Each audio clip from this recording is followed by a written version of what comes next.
सोचिए, क्या होता है जब हमारी आज की दौलत मतलब stocks, bank balance, digital currency ये सब अचानक अपनी कीमत खो देती है। जब पूरा सिस्टम ही फेल हो जाए तो असल में हमारे पास बचता क्या है? चलिए, इस कहानी में इसी सवाल की गहराई में उतरते हैं। ये सिर्फ एक लाइन नहीं थी, ये एक भविष्यवाणी थी। एक दोस्त ने अपने दूसरे दोस्त से कही थी, और ये बात आने वाले एक बड़े संकट में सच होने वाली थी, और धन के असली मतलब को हमेशा के लिए बदलने वाली थी। तो कहानी है दो दोस्तों की। एक था अजय, शहर में रहने वाला, स्मार्ट, कॉन्फिडेंट।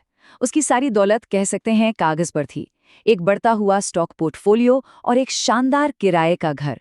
और दूसरा दोस्त था साहिल, गांव में रहता था, शांत और ज्यादा सोचने वाला। उसने अपनी संपत्ति जमीन और दूसरी ठोस चीजों में बना रखी थी। दोनों को लगता था कि वो सही रास्ते पर हैं, जब तक कि दुनिया ही नहीं बदल गई।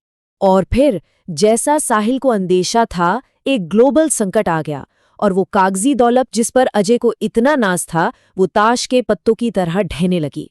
देखते हैं अजय की दुनिया कैसे बिखर गई। सबसे पहला झटका लगा स्टॉक मार्केट से। स्क्रीन पूरी लाल थी। पिछले 10 सालों में अजय ने जो कुछ भी बचाया था, वो हर दिन लाखों में घट रहा था। उसकी पूरी मेहनत धूप में रखी बर्फ की तरह पिघल रही थी। इसके बाद बारी आई बैंकिंग सिस्टम की। जैसे ही लोगों का भरोसा टूटा, वो अपना पैसा निकालने के लिए बैंकों की तरफ भागे। लेकिन घंटों लाइन में लगने के बाद अजय अपने ही खाते से सिर्फ 10,000 रुपए निकाल पाया। उसकी बाकी की नकदी बस स्क्रीन पर एक नंबर बनकर रह गई थी, जिसे वो छू भी नहीं सकता था। जब सारे रास्ते बंद हो गए और वो पूरी तरह टूट चुका था, अजय ने उस दोस्त को फोन किया जिसे वो बहुत पीछे छोड़ आया था। वो मदद की उम्मीद में गांव गया, लेकिन उसने वहां जो देखा उसके लिए वो बिल्कुल भी तैयार नहीं था। अजय सोच रहा था कि साहिल गांव में एक मुश्किल भरी साधारण जिंदगी जी रहा होगा, लेकिन हुआ इसका ठीक उल्टा। उसने साहिल को एक शानदार बंगले में पाया। उसके पास ट्रैक्टर थे, घर अनाज से भरा हुआ था और लोग उससे व्यापार करने आ रहे थे। मतलब इस आर्थिक तबाही के बीच साहिल गरीब नहीं हुआ था, बल्कि और ज्यादा अमीर लग रहा था। साहिल मुस्कुराया और अजय को समझाया। बोला, तुमने कोई बेवकूफ़ी नहीं की, बस एक छोटी सी गलती कर दी। तुमने अपनी सारी ऊर्जा उन संपत्तियों में लगा दी जो अच्छे समय में तो चमकती हैं, लेकिन जैसे ही बुरा वक्त आता है गायब हो जाती हैं। और इसके बाद साहिल उन असली संपत्तियों का राज खोलने वाला था, जो हर संकट में सुरक्षा देती हैं। साहिल ने उन संपत्तियों के पहले ग्रुप के बारे में बताना शुरू किया, यानी वो चीजें जो फिजिकल हैं, असली हैं और जिनकी जरूरत लोगों को हमेशा रहती है, चाहे अर्थव्यवस्था का हाल कैसा भी क्यों ना हो। साहिल ने बताया कि उसकी सफलता की नींव 3 ठोस चीजों पर टिकी थी। पहली, उपजाऊ भूमि जो हमेशा खाना दे सकती है। दूसरी, जरूरी सामान का बिजनेस जो संकट में भी चलता रहता है। और तीसरी, अपनी छत मतलब रियल एस्टेट जो सुरक्षा और स्थिरता देती है। अब साहिल ने एक एक करके इन तीनों का मतलब समझाना शुरू किया। देखो अजय, साहिल ने कहा, पहली और सबसे जरूरी चीज है उपजाऊ भूमि। 1923 में जर्मनी का किस्सा याद है?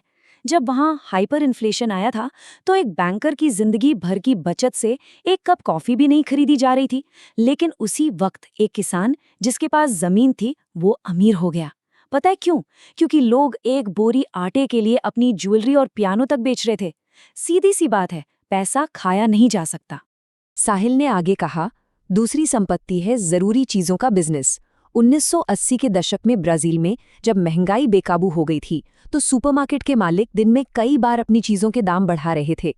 जिनके पास सिर्फ कागजी पैसे थे, वो तो बर्बाद हो गए, लेकिन जिनके पास भोजन, ईंधन और दवा जैसा जरूरी सामान था, वो अमीर बन गए। और इसी तरह तीसरी ठोस संपत्ति है अपनी छत, यानी रियल एस्टेट। जब संकट आता है, किराया आसमान छूता है और लोग बेघर हो जाते हैं, उस वक्त अपना घर होना ही सबसे बड़ी दौलत है। ये सिर्फ एक मकान नहीं, एक सुरक्षा कवच है।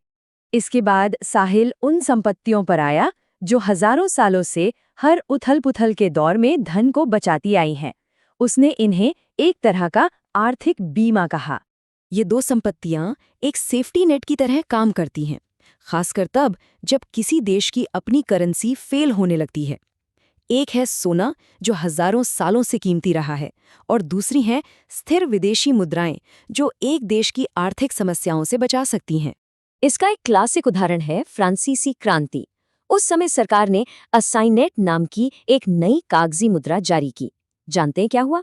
सिर्फ 5 सालों में इसकी कीमत 99% तक गिर गई। जिनकी दौलत इस कागज में थी वो कंगाल हो गए, लेकिन जिन लोगों ने अपना धन सोने में बदल लिया था उनकी संपत्ति पूरी तरह से सुरक्षित रही। और सबसे मजेदार बात तो ये है कि जो सेंट्रल बैंक हमें कागज के नोट देते हैं वो खुद सोने के बड़े बड़े भंडार जमा कर रहे हैं। मतलब वो खुद ही जानते हैं कि असली मूल्य किस चीज में है। जब मेक्सिको, ब्राजील और अर्जेंटीना जैसे देशों की मुद्राएं बर्बाद हो रही थीं, तो आम लोगों की बचत रातों रात खत्म हो गई। लेकिन जो अमीर परिवार थे, उन्होंने अपना पैसा स्थिर अमेरिकी डॉलर में रखा हुआ था, जिससे वे संकट से साफ बच गए। ये दिखाता है कि अपनी सारी दौलत एक ही करेंसी में रखना कितना बड़ा जोखिम है। साहिल ने कहा, अजय, अब मैं तुम्हें आखिरी और सबसे शक्तिशाली संपत्ति के बारे में बताता हूँ। ये एक ऐसी संपत्ति है जिसे हर कोई आज से ही बनाना शुरू कर सकता है और जिसे कोई कभी छीन नहीं सकता। जरा सोचिए, एक ऐसी संपत्ति जिस पर न तो महंगाई का कोई असर हो, न सरकार उसे फ्रीज कर सकती है और न ही उस पर टैक्स लगा सकती है। वो हमेशा आपके साथ रहती है।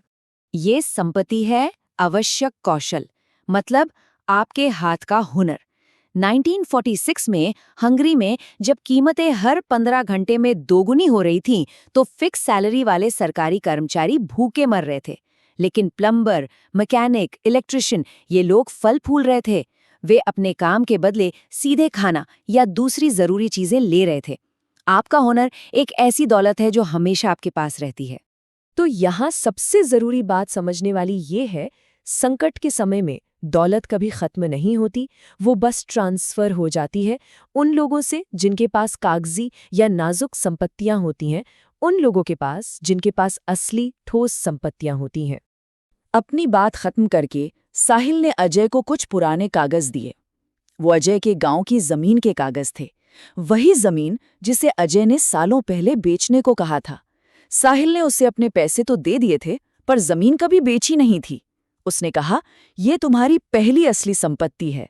मुझे पता था बुरे वक्त में तुम्हें गांव ही याद आएगा। उस दिन अजय की आंखों में आंसू थे, पर उसे असली दौलत का मतलब समझ आ गया था। वो दौलत जो इन 6 स्तंभों पर खड़ी होती है: उपजाऊ भूमि, सोना, आवश्यक व्यवसाय, विदेशी मुद्रा, रियल एस्टेट और सबसे जरूरी आवश्यक कौशल। तो अजय और साहिल की ये कहानी सुनने के बाद सवाल ये उठता है कि किसी को अपनी सुरक्षा के लिए पहली असली संपत्ति कौन सी बनानी चाहिए। ये एक सोचने वाला